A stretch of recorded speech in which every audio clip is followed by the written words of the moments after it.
May unit tayo ngayon guys, Hyundai Accent. Palinis lang po ito ng EGR. Kasama na po yung change oil, tsaka yung pag-stencil po ng engine number kasi mag-renew po daw ito si sir. Ito, tapos na natin itong napalitan ng langis, tsaka oil filter.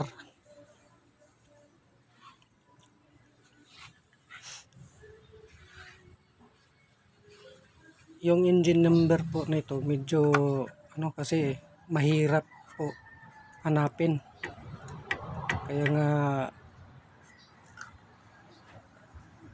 tinanggal po natin itong EGR. Kailangan lang natin lilinisin po natin, tapos mag stencil po tayo. Kaya nga sa balak po itong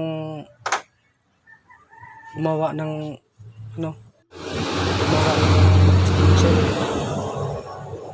Mahirap kasi itong stencilin po yung yung engine number.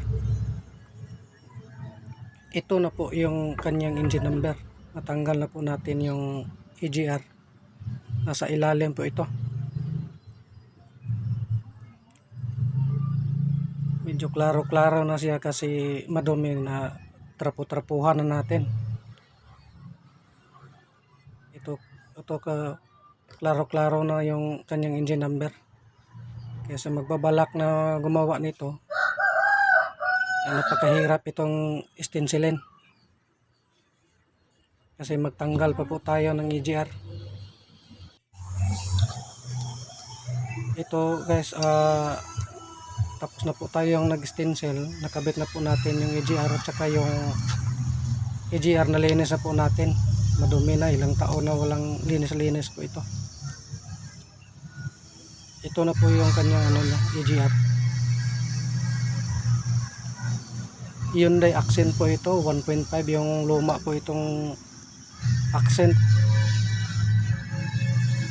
Kasi yung nasunod po nito 1.6 na po. Ito na tabunan na po ang kanyang engine number, nalagay na po yung EGR.